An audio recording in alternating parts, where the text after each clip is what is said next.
So Honorable is the current Member of Parliament. He actually retained the seat for Ofuasia Irebi. He's a ranking member of the Economic Planning Committee for the Parliament, representing the minority side. We're going to get into deeds on all that, but this man has been on radio before, so this is his turf. I mean, I think yesterday when we shared the artwork, people were wondering why Honorable Kojo Oppong Nkrumah, because why not? First and foremost, the idea is to get the first reactions on the budget. It's a news, a fresh government, and it was wise to get somebody from the opposition party to come, and who better to speak to than Honorable. Honorable has had years of experience when it comes to radio and journalism. He's actually someone with a good, he's actually well versed when it comes to economics. He knows his accounts, he knows his finances, and so we're basically bringing him here this morning to speak on things that are related to the budget. It's YFM. Money is what we want. Young people need money. They have money, and whatever it is that is captured in the budget, will affect your money. And so it's very, very important for us as a station to have conversations like this. In the course of the week, I beg your pardon, we shall have some more. For people who are not very familiar with Honorable Kojo Oppong Nkrumah, a Ghanaian politician and lawyer, Member of Parliament for Ofuasia Irebi constituency. He previously served as Minister of Information from November 2018 and later as Minister for Works and Housing during the MPP tenure of office. He started his career as a Treasury analyst at British American Tobacco back in 2006. He moved, to Joy FM as a broadcast journalist hosting the Super Mid-Morning Show. In 2014, he bowed out of broadcasting to establish an investment firm, West Brownstone Capital. By 2016, he had become a lawyer practicing at the Kolendi, Atafua, and Amponsa at law. He was selected as one of the world's 150 young global leaders for 2020 by the World Economic Forum. So I'm sure now you know why he's here. Good morning, Honorable, and welcome back to home. Rev, how you doing? I'm splendid. I'm awesome this morning. It's good to have you on here. It's good to be here. Somewhere else. Good morning. Now, I want us to start off by talking about your new role. I think the announcement was made last week, if I'm correct. Yes. The role of the Parliament's Economic and Development Committee. What's the team about? What are you set out to do? So, there are three arms of government. There's the executive branch where, things get done. Then there's the legislature where we do a number of things. We make laws, but we're also responsible for the country's money. Okay. So we decide who can charge what money and who should be given what money. And when that money is made available, we supervise and ensure that it's being used well. So that's called the power of the purse.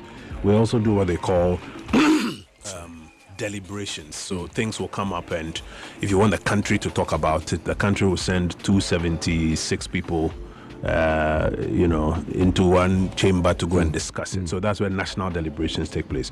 Now, when it comes to the way we supervise the work of the executive, we divide ourselves into committees. So the economic committee is one of the committees in Parliament to help supervise the work of the executive, and our job is to supervise the economic work of the executive. So all that, let's say, John Mahama's government will do about the economy, it is my committee's job to supervise and to hold him to account for delivering on the economy. That's essentially what we do. And it's made up of members from the minority and majority. And the majority side. So I have a chairman who is from the majority side. I am the, for want of a better expression, chairman from the minority side, but we call it ranking, the ranking member from the minority side. That's lovely. Wish you the very best in that capacity. Thank you. We look forward to some greatness, as always. Now, yesterday after the minister's presentation of our budget, our engagements and Vox Pop interactions on the street revealed that many people, still don't understand the process of government budgeting and where the money comes from, all that. It's in this light that I would like us to start off our conversation before we go into the details of the budget yesterday. I want to understand, how does the entire budget system work from planning to approval? I mean, what are the stages for the average listener? So the budget is one part of two instruments that the government uses to run the economy. It is the economic policy, that's one part, and then the budget. The two come together to help us run the economy. What usually happens is that a government will set an economic vision. What do we want for the economy of this country? And they'll come up with all the things they want to do. And there are parts of that set of things they want to do that have to be paid for by the government. Other parts may be paid for by other people, private sector, etc. So the parts that the government will pay for, that is the budget. So essentially, when a government comes to parliament, it will come with an economic policy and a budget. Okay. Now, how it works is that usually you will do a lot of consultations with various aspects of the society, and you will come to your understanding of what you think the people need. You will marry that with your party's philosophy and vision, and then you will develop what you call the big economic policy. So here at YFM, you have your own policy or plan or game plan or what you want to achieve this year. On programming, etc. So programming, revenue, IT systems, etc. You put all of that together into your, let's say, your business plan for the year. Okay. That is what we will call the economic policy for the country. And then there are parts of it which now have to be funded. Okay. So your head of finance guy will now say, okay, we'll spend X amount of money on buying new computers and Y on refurbishing this and yada, yada, yada. So that becomes the budget. But in the government context, what happens is that government must make money and spend money. So government makes the money through two instruments. Okay. Taxes and loans. And then the combination of the taxes and loans is what government will now spend. So, for example, if you said that you wanted, let's say, 4G, 5G right 5G, now. yes. 4G is becoming obsolete. If you said you wanted 5G, free, all over this Legon City Mall area, it will take some spending to make that happen. To get that So let's say that's 100,000 CDs to be able to provide 5G free here at Legon cities. What it means is that government has to raise 5 million and spend that 5 million. So government will tax a bit and borrow a bit, and then government has to deliver on it. So essentially the process of budgeting is going around and asking the people, what do you need? You marry that with your own understanding of what the people require, your own philosophy, and then you come up with what must be done. And then when you come up with that which must be done, you have to find the money to make it happen. Now, with that cleared, you've been in the business for a while, the business of governance. What are some of the common misconceptions people have about budgets that you've heard? Let's pick maybe two. So I think one of the first things is that people are of the view that government is rich. Government has money. Is the government rich? No, government is not rich. Government doesn't have any money. Government literally every year has to raise money and spend money. So, everything that we want from government has to raise the money and then spend the money. One of the misconceptions I've seen, people go around with is, government is rich. Maybe Charlie, this one the government go fit do. This one the government go fit do for you. Government must be able to do this for us. Government must be able to do it. Government doesn't have money. Government has to raise the money or borrow the money and then spend the money to be able to do that particular thing which we are looking for. It's one of the major misconceptions that I have seen when it comes to budgeting and economic policy development. In the past, I don't want to believe it's because of the advent of technology, but then all we'd see, growing up, the budget is out. We don't know the details. Now people are very engaged. That's true. Yes, the attention on people understanding what the budget's about, knowing the details is up. It's high so much that the government itself finds the need to get it closer to the people. In your opinion, we're all young people. How important, or why is it important for the youth to engage in budget decisions, budget discussions in particular, and decision making when it comes to how we make the money and how we spend the money? Because young people are very interested in seeing their society, advance. Yeah. In fact, young people have a higher stake in the society than anybody else. We're going to be around, God willing, for the next number of years. More than some other persons. And so you find that young people get more agitated, more interested. Charlie, why is this one not working? Why is this one this way? Let's demonstrate, let's do this, let's do that. But young people also have to understand what it takes to deliver the public goods and services that we are looking for. And actually what it takes to deliver is the economic policy and budget. So for all the energy and excitement that we have, we must understand what it takes to deliver so that we can also contribute to it and we can participate in the process of developing it and holding ourselves accountable for executing it. That's why I think it's very important. Lovely. Now let's go to business. So after the budget was read, we listened. There's been so many reactions from the youth, government agencies, reps, members of parliament. I saw videos, people trying to explain it. What is your overall assessment of, yesterday's budget in terms of feasibility, potential impact? Sorry. No, don't worry. It's okay. Let's go. In terms of its impact and feasibility, I think my main focus is on feasibility. Is it realistic? Realistic is a subjective concept. Okay. They used to say some time back that, this is not rocket science. Yeah. But now it's Musk has actually even cracked rocket science. Yeah. So realistic for me is a very, very feasibility. Subjective argument. I think what we should do is to ask ourselves whether the budget has the potential to deliver on the aspirations of young people. What do young people want? Young people want a stable, functioning society so that they can achieve their own aspirations. Not every young person wants to be boxed into a particular area that go and do this, go and do that. But what young people want the most is a stable, functioning society so that they can achieve their own aspirations, their own creativity, their own ingenuity, their own ideas, what they want to self-express can come out. So the question for me is, does this budget, does this economic policy create what one of the people I admire very much, President Kufuor, will call the enabling environment for young people to find expression for their dreams and their aspirations in society? And I say this not because I am in the MPP or because I'm in the opposition, but I say this because the government itself has admitted it. The answer is no. And I'll show you where the government has admitted it. You see, at the end of the day, you have to be able to measure success. And that measure of success for me is what determines, are we getting closer to meeting the people's aspirations? So here at YFM, one of the ways by which you measure whether the company is flourishing is profit. So you will look at your profit numbers and say, okay, 2024, we made profit of 1,000 cedis. If we want to see whether or not this company is meeting the aspirations of the stakeholders, 2025, if for nothing at all, we should make something beyond that. If for nothing at all, we should even just keep the 1,000. Keep the 1,000. True? Yeah. So in economic terms, one of the major things we measure is growth. Okay. So growth is what measures year on year, how is this society functioning? How is this society expanding? How is it creating more opportunity for people to find jobs, to find self-expression? Now, if you put all that the MPP government did together, for all the difficulties we went through and the way young people bash, we say, this government, the way they do, it's God, we don't like you, we grew this whole country by 5.7%.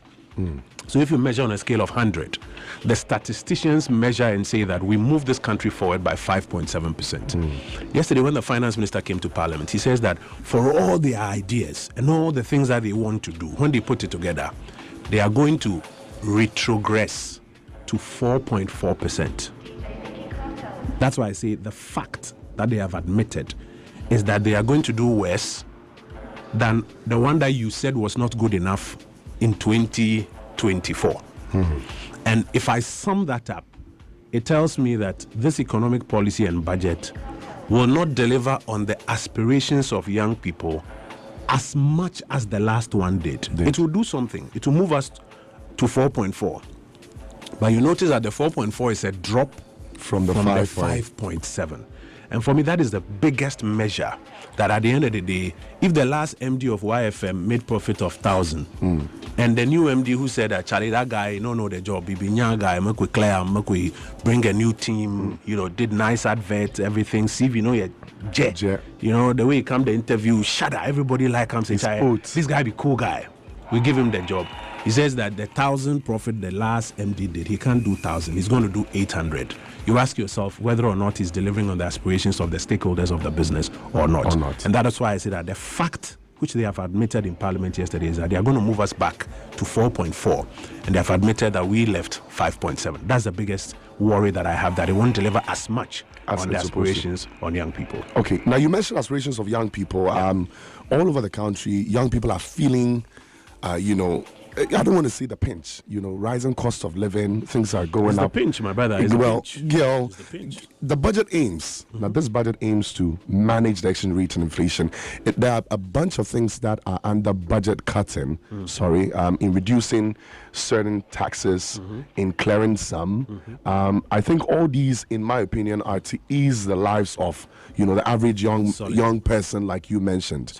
Don't you think it's a good sacrifice to have the figures drop from 5.1 like you mentioned? Because obviously if we're going to ease things and not make it very tight and strict, doesn't that mean we're going to lose a bit of what we are supposed to make in terms of profit, like you mentioned? Isn't that a right step? So in economics, what happens is that when you loosen things, it's supposed to rather make it easier for people to function so that they grow faster.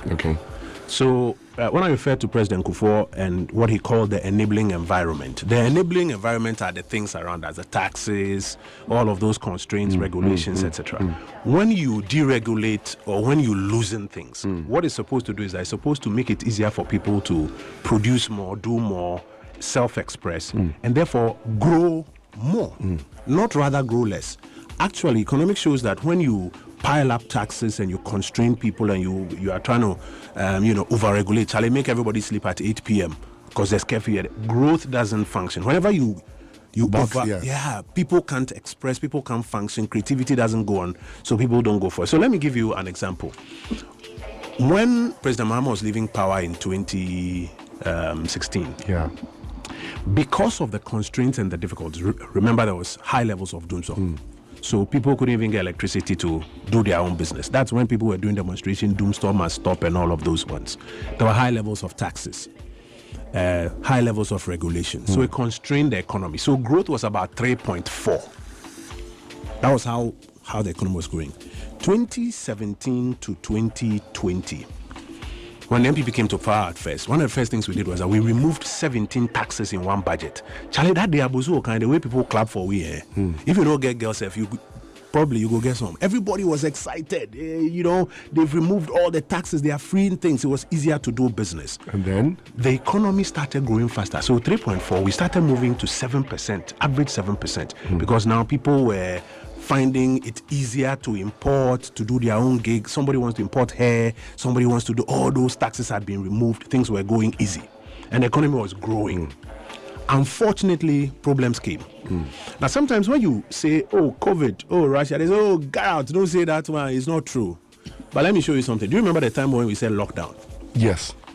So lockdown, I'm sure you've seen that video where the guy is coming from Kaswa to Accra and the policeman says, are you in the Utu Senya East, and that your case has fallen flat. That was the time when we constrained the economy again. We said everybody should stay home. Children shouldn't go to school. Don't do this, don't do this, don't do it. It constrained the whole economy again.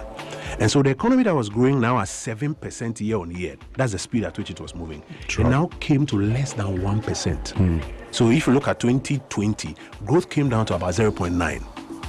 And once growth came down, you see, government, I told you earlier that government is not rich. Government doesn't have money. They spend the money they make. Government spends the money they tax and they borrow. And then they borrow. So what ended up happening was that government now, in the COVID period, having spent, Charlie, free water, come for it, free electricity, it was all expenditure. Government didn't have the money because you had constrained the economy. Nobody was really working and making much money. So taxes were not coming. And I told you that there are two ways government makes money. You either tax or you do what? You borrow.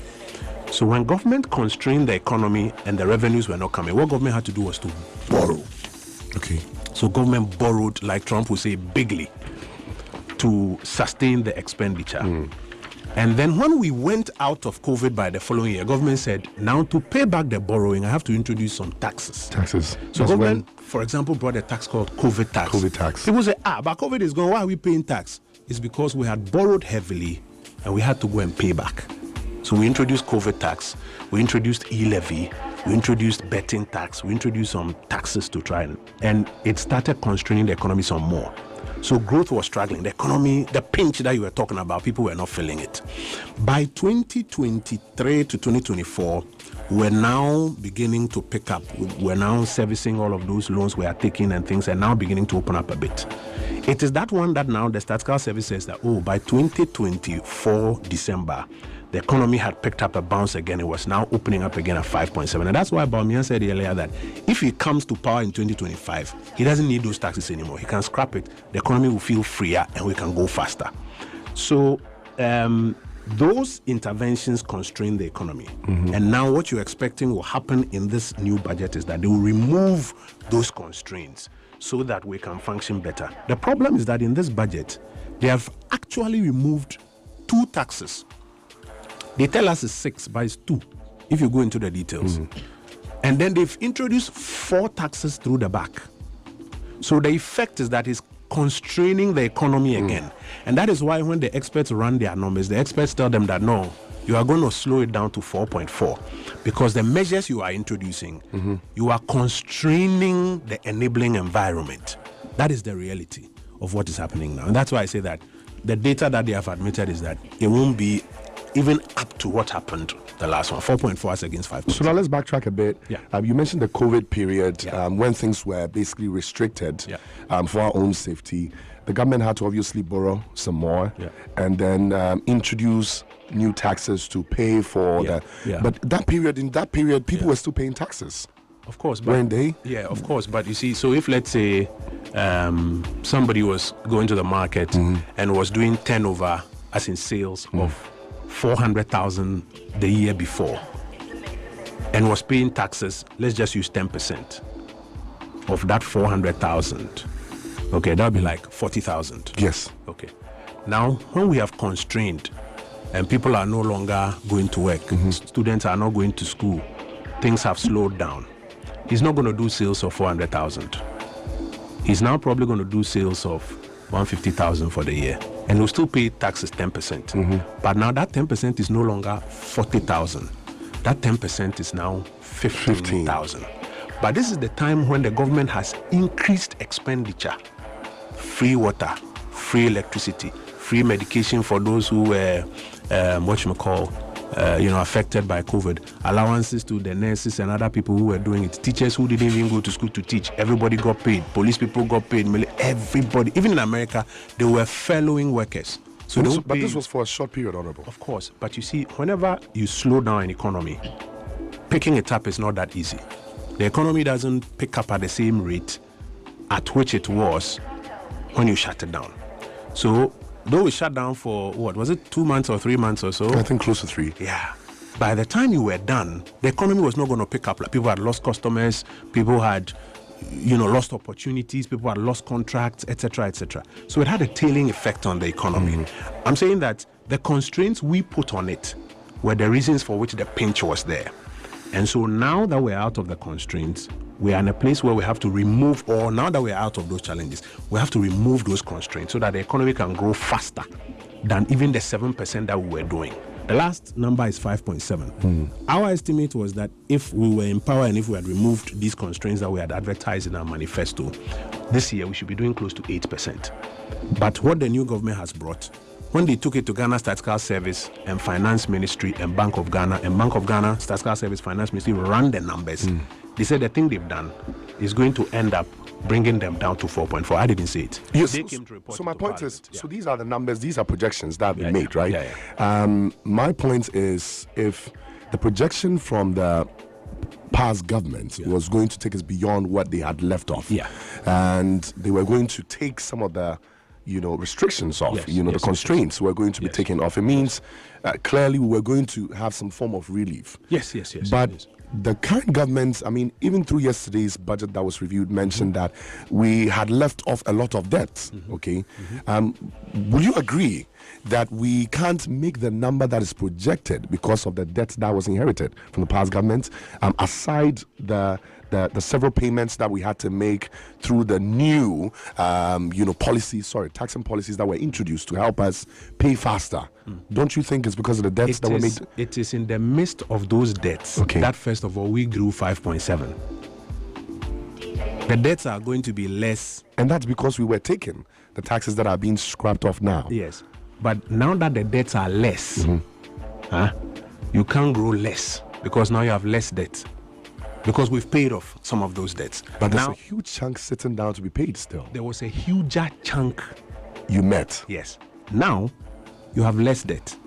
So now you free up the economy, let the economy function, take away the constraints. The guy who was doing 400,000 sales, you take it away, he will end up doing like 500,000. Then you can still get your 10% of that 50,000, and then you can be paying some of those debts as well. The challenge is that what this government has done in this budget is that they've introduced 4 more taxes and taken away only 2. So the constraints are still there. Because of those constraints, the pinch you talked about earlier, that is why when the people run the numbers, they say it won't grow as fast as even what we did. And that is why I'm saying then it won't deliver on the aspirations of young people as much as they wanted. We have time. I'm sure by the end exactly. of this That's year, what I was going to No, hold on. I'm sure by the end of this year, young people themselves will see that, okay, apparently all of these taxes are still around, or these new taxes that have been brought in. Of course, some of the taxes that have been taken off are like very good. They are a relief to people. Like?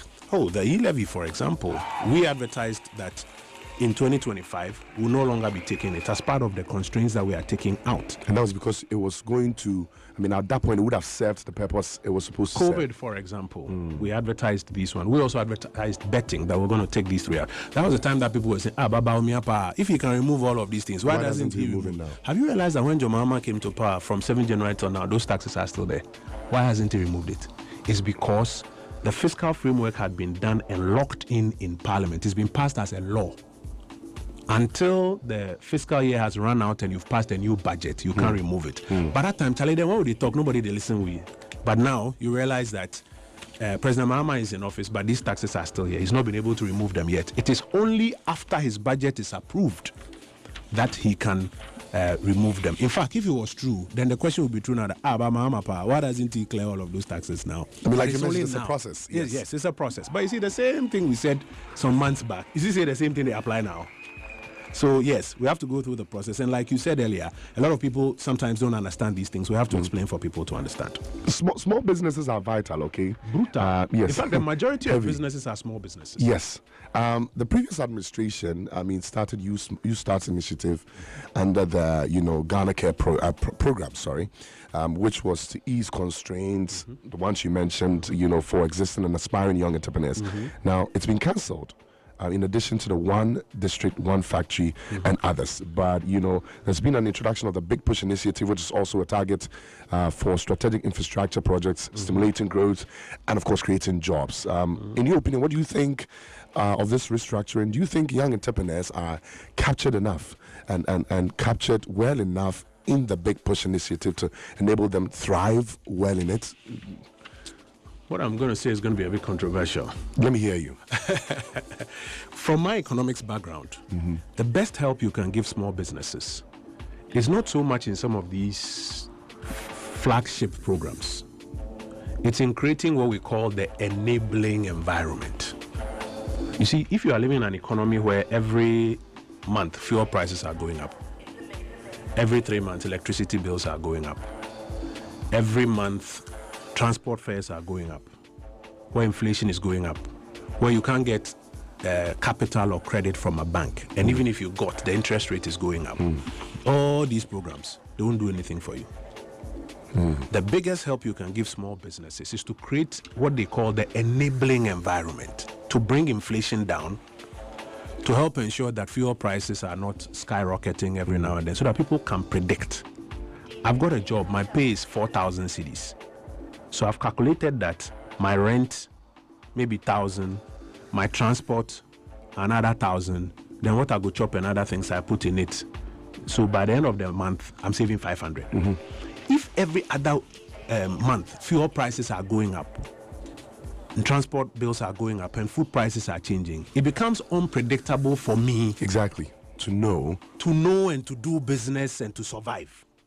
So the biggest help you can give me is to stabilize the economy, bring inflation down, bring interest rates down, make it easier for me to access capital or credit for my business.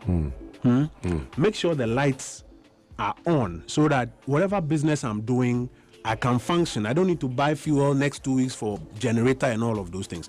So the enabling environment is the biggest help you can give small businesses. That is where we have had some challenges over the period. If I look into the budget that was just read yesterday, my worry is that the things that create the enabling environment, the government is not attending to it. You listen to the budget as well as some of your colleagues. I'm not sure you heard any clear strategy that the government rolled out that is going to ensure that electricity bills don't keep going through the roof. In fact, the minister announced that every 3 months electricity bills will go up.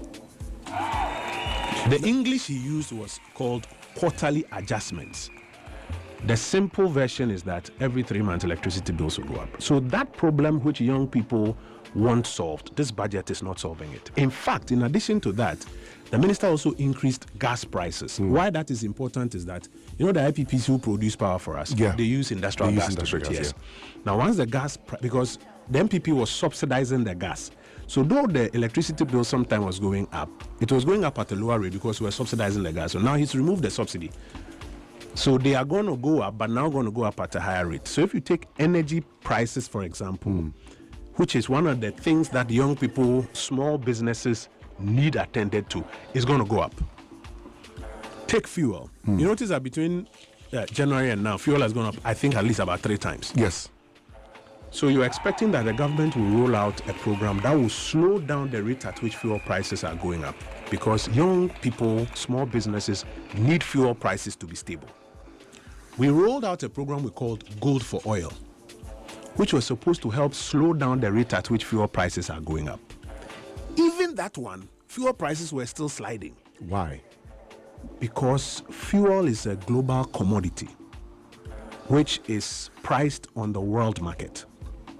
So when they go and buy it at $10 and they bring it and they convert it to cedis and sell to us, and tomorrow there's a small fight between Ukraine and Russia. It's going to affect that. And because that is where a lot of gas and fuel is produced, the supply goes down, but demand is still high. So price rises. It's no longer $10. It's now $12 or $14. By the time the fuel gets to Ghana, it's no longer the same equivalent of $10. It's now $14.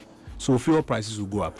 If me as information minister, I come and say Russia, Ukraine, the people won't beat me safe. They don't want here. You see, honorable. Hold on. I want to level with you. I understand you. Yeah. So you notice that fuel prices are still going up. So what the MPP government did was that there were 2 things causing the fuel price increase. One was the global price. The other one was the exchange rate, because we use dollar to buy the fuel. So we said, can we arrest or try and contain the exchange rate depreciation? So we brought gold for oil. Gold for oil, essentially what it is that we are reducing how much dollar we are spending, and we are rather spending gold. So we use cedis to buy gold from the small scale miners. And pay with gold, basically. And then we pay with gold, because gold is a global dollar commodity, and use that gold to buy our oil. So that at least that side of the problem, we solve it. The $10 to $14 because of Russia and Ukraine, we can't do much about it. But the depreciation side, we can. The government has now come to power, the new government, and says they've cancelled gold for oil. What is going to happen is that the exchange rate side is going to start slipping. As for the price out there, you can't control it.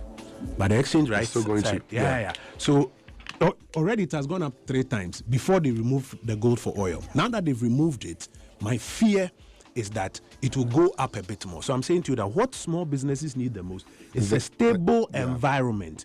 If energy prices are going up, if fuel prices are going up, transport fares will go up. Honorable, so food prices will automatically go up as well. Once inflation starts going up, the banks, they look at inflation and they use it to determine their exchange rate. Exactly. Their interest rate. Then the cost of credit will also start going up. So the most important thing, the enabling environment. It's not these programs, big push, all of those ones. And remember, we've been in government before. We've made some mistakes before. There were programs that we brought up, it didn't work. Or if it worked, it didn't deliver even for many people. Do you think the one district, one factory worked? That one worked. It did well. But something like the one village, one dam, it didn't succeed. Was it just a mere promise? No, it wasn't. We executed it. There were dams that we dug across, but by the dry season, the dams were dry.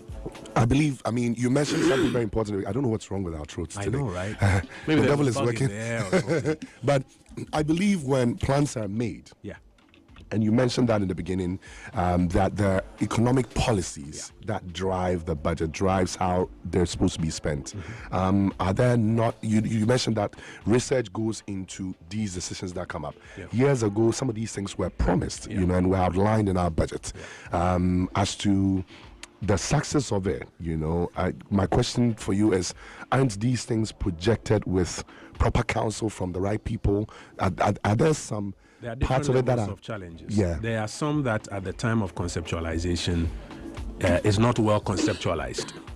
There are some that are well conceptualized, but the execution is a problem. So here at YFM, you can come up with some events that you want to do, and sometimes the ideation of that event is not well thought through. And by the time you're executing, you have problems. I'm sure if you are being honest, you will remember some events that you did. At the end, the event was Yawa. It didn't go well. Well, not YFM. Well. Then times there are events or programs that, Charlie, on paper, if you look the artwork, I get you. Charlie, brutal. You put the MC on stage, and the guy who's supposed to handle the sound and other things, execution, Yawa, goes bass. There are problems there.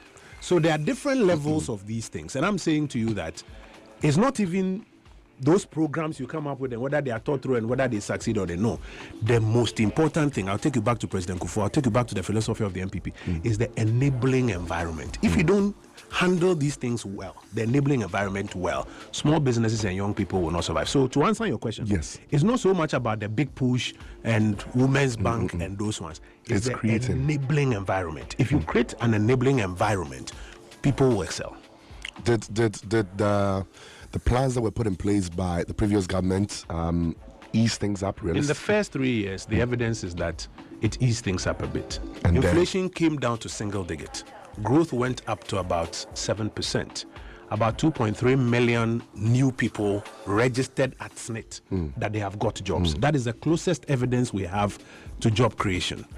I could go on and on with other parameters that will show you that the first 3 years, things were going well. And then by 2020, we had challenges. Things got out of gear. It took us about 2.5 to 3 years to get a grip of the challenges that we were having. But at the time, when you explain the challenges, like I told you, nobody won't hear you. They won't beat you safe. When the recovery started, 2023 to 2024, today, the new government has come to admit that it's true. The economy came back 5.7 at the end of 2024. The productivity in the economy, though the government was targeting 1 trillion Ghana cedis, they even exceeded that. We ended up with 1.2 trillion Ghana cedis. That is now the result. So now all the propaganda that, Charlie, the economy was criminally managed, is a crime scene, now the evidence is that that is not true. Okay, put that aside. We've been voted out. It's not a problem. It's a democracy. What matters now is what is the program of the new government for the next 4 years? And how does that program do better than 5.7, than 1.2 trillion, than 2.3 million jobs? That is what matters now. Will you agree that, back to it, I think you might want to drink some water. Charlie. Yes. Guys, if you have a question for Honorable, I kindly send it through WhatsApp, 0202222073. People are trying to call. I beg you. We're not answering calls now. Just send a text. The team will pick it up. You can put yours on Twitter as well, Y107.9 FM. One of these lozenges brands should get at us now, please. Hurry up. We need help. Honorable, so back to it. My question on this before we move on to the next is, so you've clearly mentioned the rate at which the economy grew. The numbers, you put the numbers to it. You've basically touched on the kind of, easing the government is trying to do with removing the constraints through taking out some of the taxes and introducing new ones, okay? My question to you is, must it always be growth in terms of figures, or the life of the average Ghanaian matters? Can't we, face the reality now and say, you know what, these are the kind of things we had to pay for. We need to now really face it and start paying things as it is, taking out the taxes that were meant to pay for the debts we had accumulated, of course, taking on the new taxes and paying for them on the go so that we do not have to incur some more in the next year. Can't we do that? But that is what is all reduced to the figures we are talking about. Exactly my point. You see, the way economists answer this question is that we reduce it to figures. Then you can measure the figures. That's one. Number two, if you have a debt, there's not much you can do than to raise revenue to just to that pay thing. it, so you can still ease yourself on the go with what you make. Absolutely. So you have to balance that. In economics, there's a term called equilibrium. Equilibrium, yes. You have to balance that, however, with the quality of lives of the people. Else, then you have a president who will say, in fact, it happened recently in Kenya, where the president came up with a program that, Charlie, want to build houses for people, want to do this, want to do this. Therefore, we are going to tax everybody like this and do that. You saw the demonstrations there, because the balance was not right. And so after a while, the government itself pulled back and said, okay, we wanted to do so much, and that's why we were going for all of these taxes. Now, we can't do all of this thing. So what we're going to do is that we're going to cut back on these things and cut back on the taxes. So it's an equilibrium thing that you have to balance. This government, in trying to strike equilibrium, is saying that they are removing 6 taxes. And introducing... No. They're saying that they are removing 6 taxes to create an enabling environment so that the economy will grow. And they submitted that plan, I told you, to Statistical Service, to Finance, to BOG. When they looked in the plan, they realized that they have actually removed 2 taxes, not 6. And they have introduced 4 at the back. And so it is layering more constraints on the economy. And therefore, they cannot do better than the 5.7. That's why they are projecting that they will do 4.4. So as against the projected, figures as to what is really existing, it shows that the constraints are going to go high. That's why we're not hitting the numbers. That's why you are not hitting. Now, as against what we had advertised to Ghanaians, that we will remove 3 taxes, but we will not introduce some through the back door.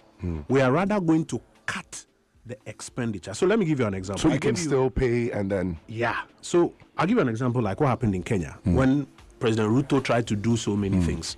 And, Charlie, we'll do road for here, we'll do house for here. Every young person, there's, so many nice promises. But to achieve that, he had to tax the people.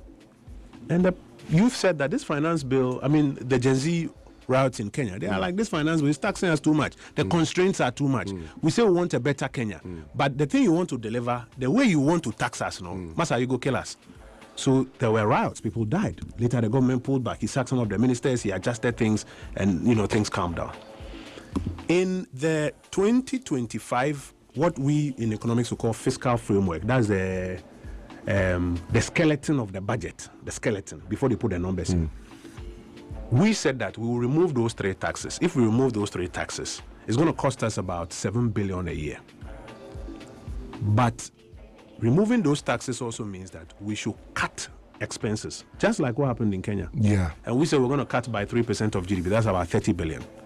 So if you read our manifesto, if you listen to Baumia at the UPSA, if you follow our discussions, so we'll cut by 3% of GDP so that we give the things that should have been done, we give it to the private sector rather than the private sector should do. So government will not force itself to tax the people to do those things. Our colleagues in the NDC also campaigned that e-levy is a bad tax, remove it, COVID, remove it, betting, remove it. Okay. And then when they came to power, they have only removed 2. The third one, COVID, they say they are going to do consultation with IMF to see how they should handle it. But today they are reporting in the news that they have removed 6 taxes. It's not true, it's 2. Then they have introduced 4 taxes at the back. And that is what is constraining, or is going to constrain the economy some more. And so the enabling environment you are looking for, we won't get what we were looking for. That's why in the end we'll be doing 4.4. And so the quality of life that you are looking for, the ease of doing business might not be occasioned. That's the reality that we're having to face. And these are all economic projections based on... Yes. Is there a chance it might, by some miracle...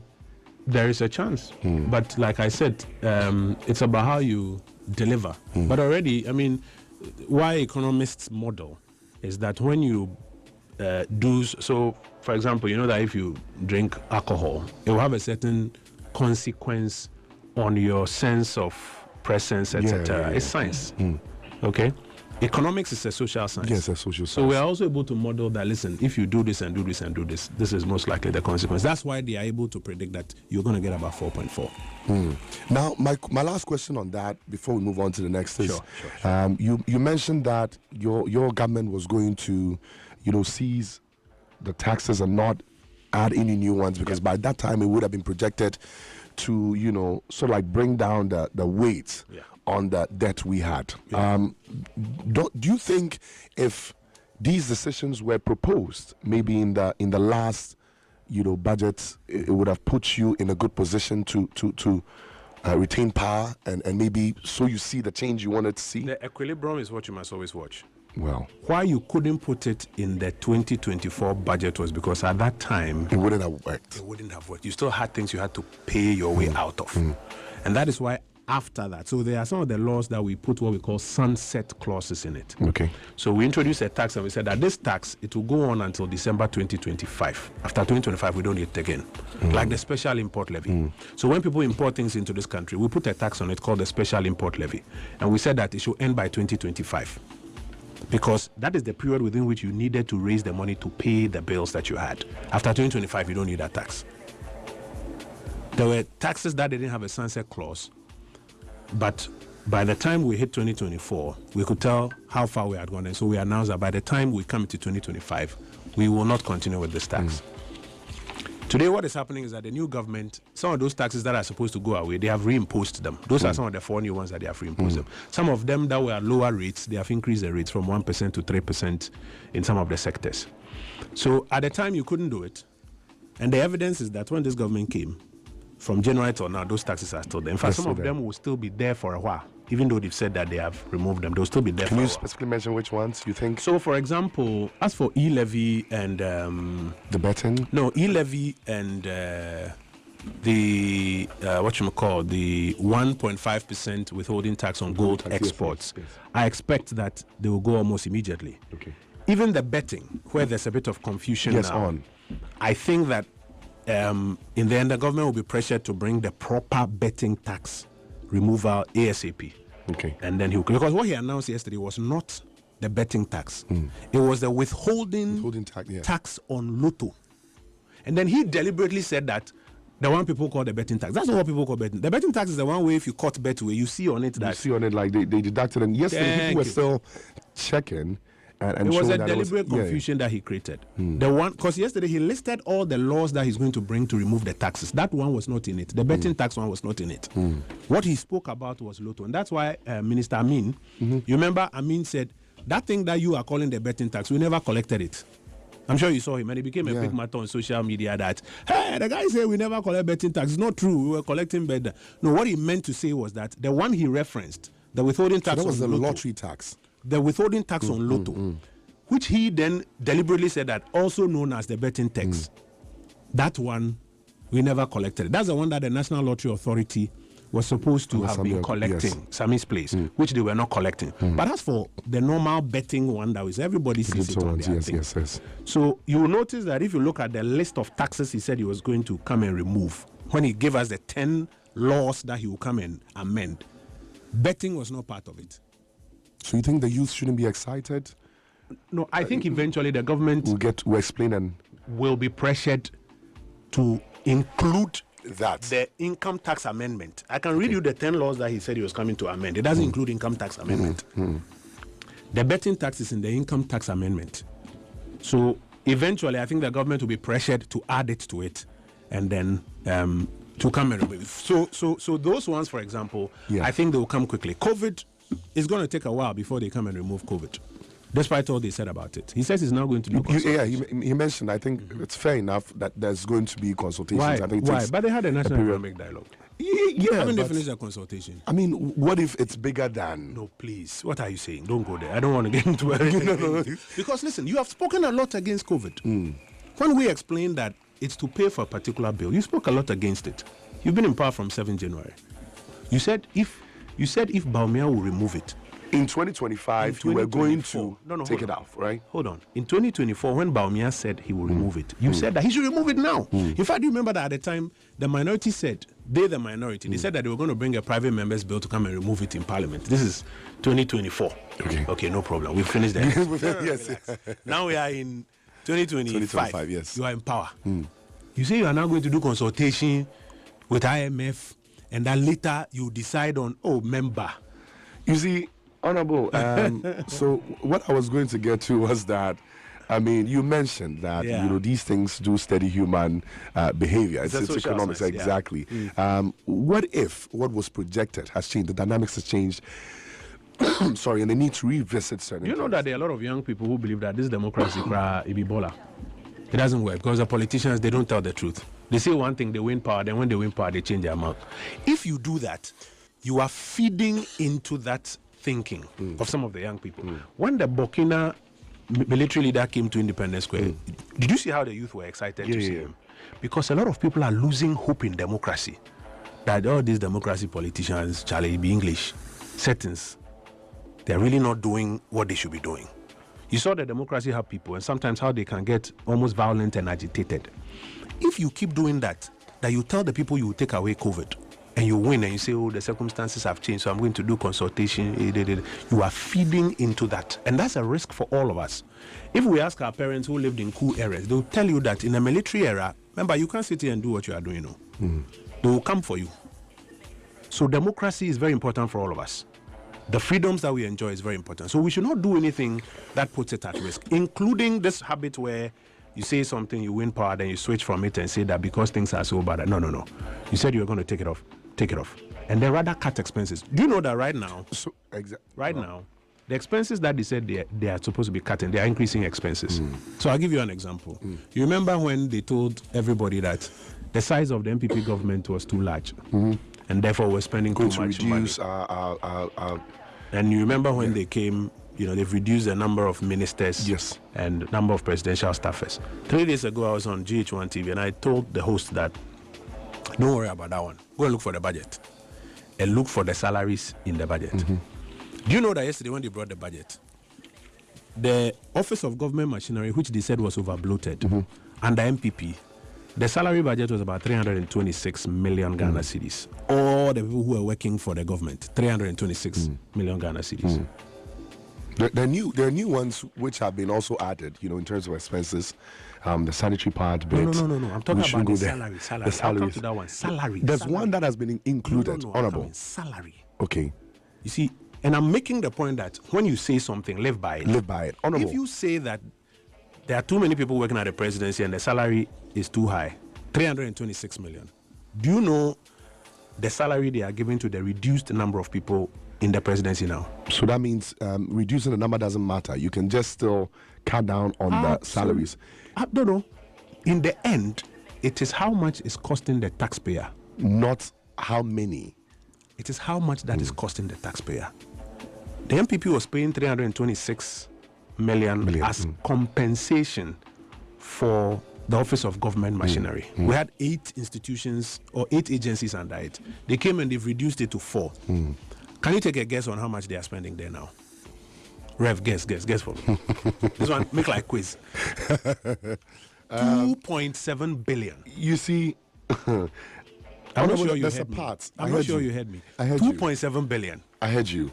Honorable, so there's a part I'm saying that we all understand the economics. If you say we're cutting it down, if we say we are cutting it down, let's be honest and let's cut it down. Don't tell the young people. There are a lot of young people who have so much hope in this government.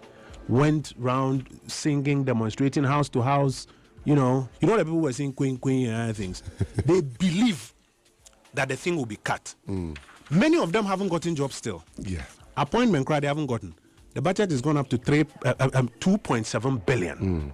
And I'm saying that if you say something, be true and fair to it. That's all I'm saying. Let's proceed. There's a part where there's an allocation for, I think it's for assembly allowances. Yeah. These were figures that were not included in the past. If I'm correct, that's true. These are new ones. So obviously, the numbers will go up, but that is set aside. That is not part of what I just discussed with you. This one is Office of Government Machinery, Jubilee House. The 326 million compared to 2.7, that's Jubilee House I'm talking about. The thing about assembly members' allowance, here's my view on it. when the MPP and the NDC were going into the election, we came up with two propositions. The MPP said, if you listen to Dr. Baumia, he said that I agree that we need financing at the bottom to help the assembly members work. What I want to do is that I want to give assembly members a budget to work with. If you're an assembly member, what is the most important thing to you? Is it your own allowance, or is it a budget to be able to work in your electoral area? So we said that we will give you what we call the electoral area share of the common fund. So we'll give you a budget, so that if streetlights are not working, you have a budget. And it's from the main budget for the... Absolutely. You can pick it, you can fix the streetlights there. There's some water here, some school building, the roof is off, you can do it. So we'll give you a budget to work with. The NDC said, no, we prefer to give the assembly member an allowance. Yesterday, when he came to Parliament, he says that he has made provision to give the assembly members an allowance. If you give an assembly member an allowance and he doesn't have a budget to work with in the assembly or at the electoral area, that means you haven't really empowered them. Chairman. Honorable, so let's move on to other matters. Things like the allocation of 203 million for payments to teacher training allowances, steps to resolving the issue of unpaid salaries for pharmacists. I wanted to ask, there seems to be a lot of allowances in arrears for people like the pharmacists. Would you say, is it fair to say that these things were not really looked at because we had bigger debts to take care of? Is it fair to say that? Or where did the money go? Were there not funds allocated for the payments of that? There was, but you see, the funds that are allocated on paper is money on paper. You now have to generate that money and spend it. So if the generation is struggling, you have difficulties in honoring your payment obligations on time. That is one of the reasons for which sometimes payment delay. What we have to do is to be honest with ourselves that it is important to step up how we generate revenue. There are a lot of people who are not paying their fair share. Their fair share. I'm not saying people are not paying taxes, but there are a lot of people who are not paying their fair share. And because of that, the state struggles to raise all the revenues it must raise in good time. Yes. So that it can utilize those revenues. Until that is fixed, you can put some amounts on paper. So like you were referring to earlier, some amount for sanitary pads, some amount for Kokon Kitten and a few other things. But if we don't change the culture of revenue mobilization so that we get the money in the basket, it will remain what my friend Isaac Adongo used to describe as audio money. Money that you have heard in your but you cannot ears, see and feel. but it's not in your pocket. Because you can make an allocation. If you have not mobilized the money, you will not be able to spend that money. And I think that NDC, MPP, we have to stop sometimes over politicizing revenue measures. Exactly. So that, like I said, government doesn't have money. Government has So to make the raise, money. so that we can make the money and spend it. I was going to move off it, but I have to stay there. Go. You just mentioned revenue, the government making money. Go. If for some reason we're not able to pay the ones we're supposed to pay, the money that was supposed to be realized, let me take an institution like ECG. After the transition, it came out that, they had a lot in debts. Does this mean some of the government agencies and arms of operation were not able to bring the revenue? That is true. As a past government, what are some of the measures you think? That is partly the problem. Partly the problem. So I mean, Charlie, we're all Ghanaians. You have come to power, you're president. You say, I'm going to solve ECG, There's a guy in one of the districts at ECG, and all of us in the studio, let's be honest. There's a guy in one of the districts who is busy working with other people and ensuring that the money that should come to the center is going not to coming. Yeah. True or false? True. It's not MPP NDCO. True. So in the end, you realize that the money that ECG is supposed to collect and come and pay, there will be a shortfall there. Every time they talk about distribution losses, where do those losses come from? A bit of it is old, obsolete equipment, but a bit of it is inefficiency in the system. So sometimes they are also not able to mobilize what they are supposed to mobilize to come out up to. But that is why I make the point that MPP and DC, we have to come to clarity. All of us, citizens, everybody has come to clarity that, listen, the Yankee way, when you go, it denies you, is because the people pay for all the things you see around you. And we must get to that point where we agree that all these corner things must stop. We must pay our fair share so that the revenue is available, and the government must also use it efficiently to deliver on what it's looking for. Will it be fair to say the past government was over lenient on some of these institutions? Because at the end of the day, there's a policy that was announced to drive how the budget is spent, to drive how we make money. If for some reason it's not coming, can't there be drastic measures to ensure that, okay, whoever's not effective is taken out when these things done? Because we had just a few of these things from institutions that were supposed to be bringing in money, clearly, who were not doing as they were supposed to do. Yeah, you have a point there. And there's something that all of us have to come to terms with. This society in which we are right now here at YFM, if somebody chop money where they want sack up, one of the things will most likely happen is that one of his uncles, who is maybe some big pastor or some chief, will go and see the GMA big boys will Charlie, but you know this guy, he's been with us for the last 8 years, he's done so well, this one was an error, can't we? That's the society in which we are. So in Ghana, somebody does something, I mean, look at what happened in the financial sector. Somebody does something that needs to be dealt with, and before you realize, Charlie, everybody is bringing some big man to come and have a conversation, and if you don't listen, they say, Charlie, but it will be wicked power, everything they've said, you are not listening. So I think there's a part in what you're saying which is true, but it's a broader conversation that we all have to come to terms with. There needs to be some cultural change. Exactly. And it's something we have to engineer. I agree. Perfect. With you. Thank you so much. The entertainment industry, where you and I are from, is a significant cultural and economic force. However, the 2025 budget that was announced yesterday didn't capture any allocations for the creative industry. Now, the minister, however, explained his administration has departed from the norm, and therefore sector ministers will be responsible for presenting their own detailed reports and plans in Parliament. What is your opinion on this? Is it a step in the right direction? I think it's a bit strange because, you know, usually what happens is that when you have very big policies and programs, those are the ones that the Minister of Finance will announce as part of the budget. He won't read the whole thing, but he will highlight it, that we have this program, we have this program, and there. This is a bit strange that the minister says that he won't, you know, highlight big programs. It's strange. And it makes me wonder whether or not there are big programs in there. So yesterday, I'm interested in sports. I went into the sports part because he didn't say much on it. Yes, he didn't say much, yeah. When I went into the sports part, I realized that, for example, they say they will refurbish some sports infrastructure across the country. So then I went into the figures to see if the money is there. There's no money there for infrastructure. I'm wondering if that is why he didn't want to mention those things on the floor, because if somebody goes into it, he'll go and look in the numbers and say, Charlie, the guy, they lie. I don't know if that's why he didn't mention it. We are now going to go into those details in the next 3 weeks or so. But I was a bit surprised that for the first time, a Minister of Finance did not highlight supposedly big programs in various sectors. But he spent a lot of time talking about, you know, he found a debt here and he found a debt here. But he didn't tell you the assets he found in those places as well. It was a bit selective. But anyway, we're all politicians, so sometimes you want to tell with regards to the debt part, don't you think... very elaborate on it. It was elaborate. In fact, he came up with some 50 billion debt and said he has added it to our books, and therefore our result is not profit, it's now loss. Essentially, that's what. Are these debts, in your opinion, I mean, you are in there, are they non-existent or they do exist? When he finished, he says that, by the way, he has not checked the debt, so he's now going to check. I didn't say it. It's in the audio. You can play it. Yes, he says I heard it. He says that it is not audited, so he's now going to audit it. But if it's not audited, why are you adding it and saying that therefore it's a loss?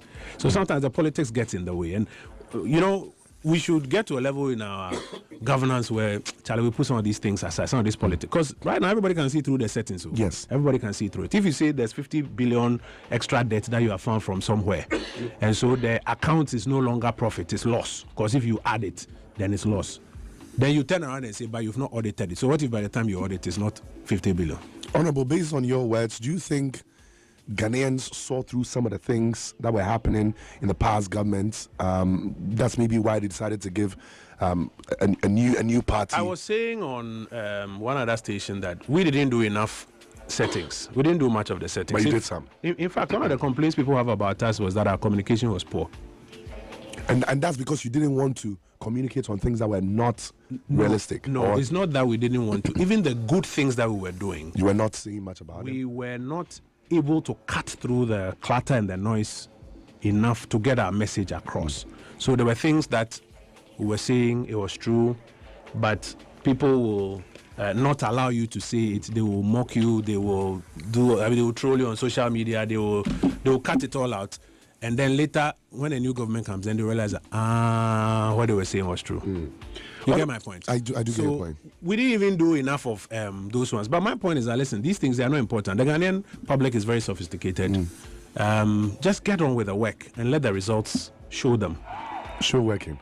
All right, we're wrapping up in a bit, Honorable. I'd want to just take one question from our listeners.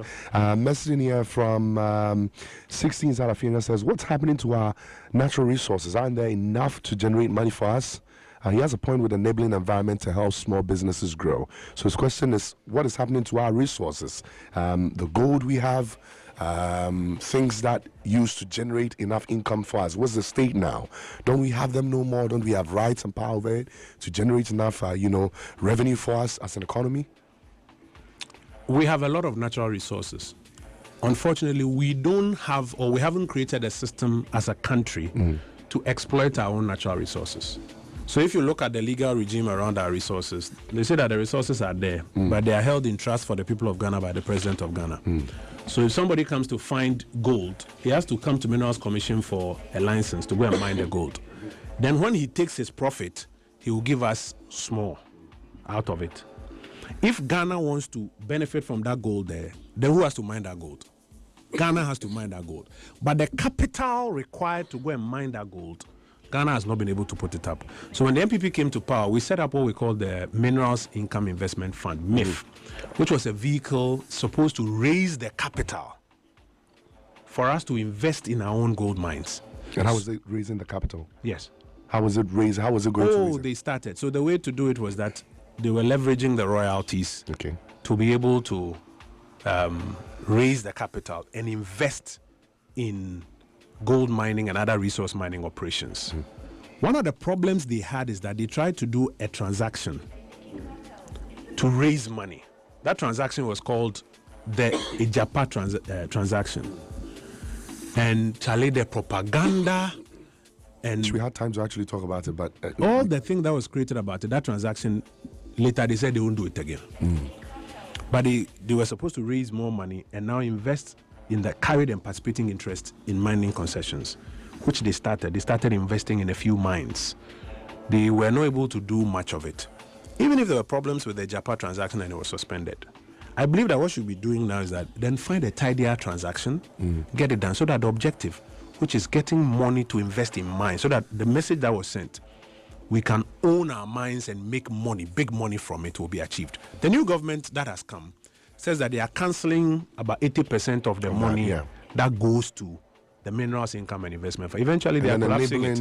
I think start taxing other sides Eventually, they are collapsing it. So where are you going to get money to now own your mines? Do you think an element like the Japa transaction you mentioned was rejected by Ghanaians because, just like you mentioned, we didn't communicate properly about it? I think it was partly the problem. Okay. It was part of the problem.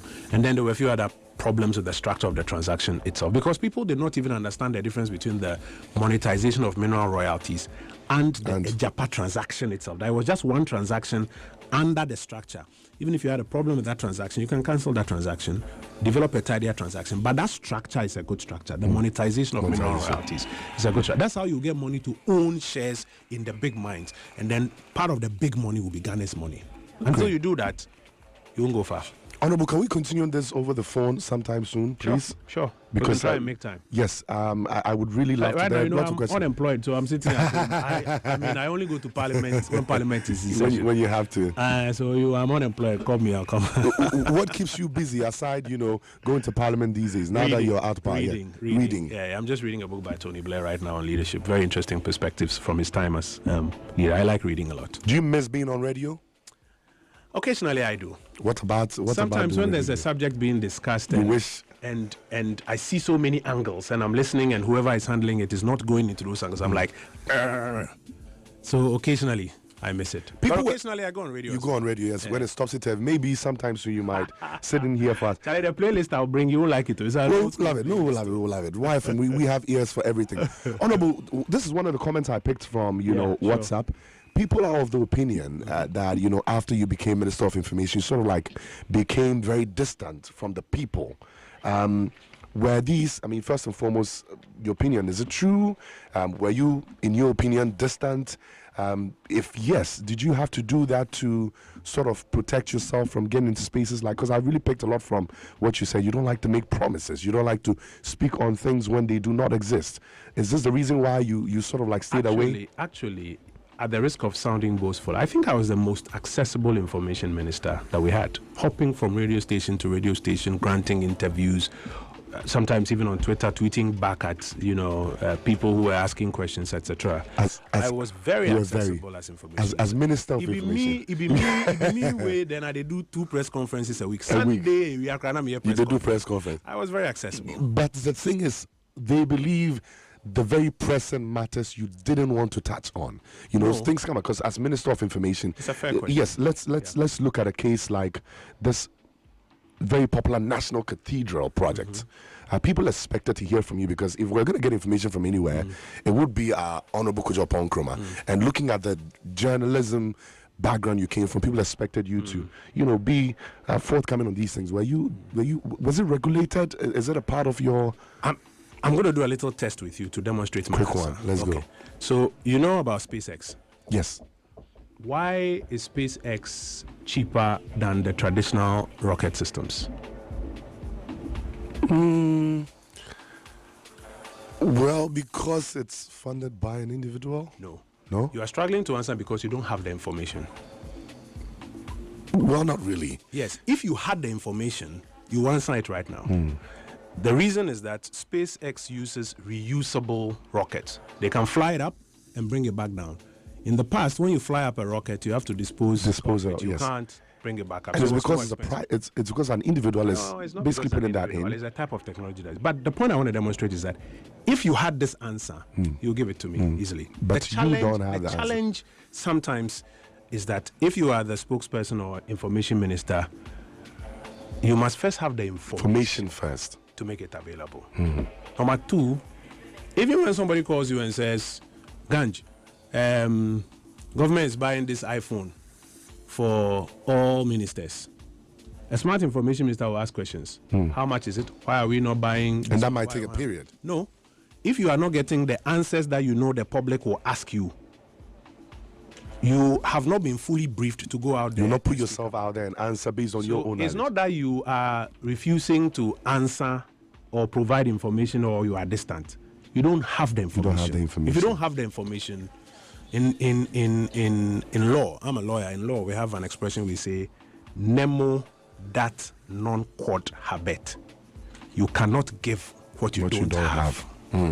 That's a challenge sometimes. Lovely, love it. So overall, the budgets, I mean, as much as we're not done, over 100, where would you rate it? I won't mark it. I would like it to mature, let Ghanaians see how it manifests. Let's see if it's delivering on the aspirations of young people and small businesses. If you're not marking it as a lecturer, maybe you're writing a note on it. Are you writing, come see me in my office? No. Or do better? What I write on it is be careful of settings. Okay. Yeah, some more. Well, thank you so much. Rev, I do appreciate this. You've broken things down. And the crew. And the team, yeah. That's Jacob, that's him, that's Daniel, and that's Delphina, the producer. Yes. So Honorable will be back sometime soon. Thank you so much for doing this with us. It's been fun. I love how you realistically broke down things for us, and we love your opinion on this as well. We try. We will get the conversation going sometime soon. And now we know that you have time. You're best throw too much. Guys, that was Honorable Kojo Oppong Nkrumah, MP for Fosia Yoruba, commenting on the 2025 budget.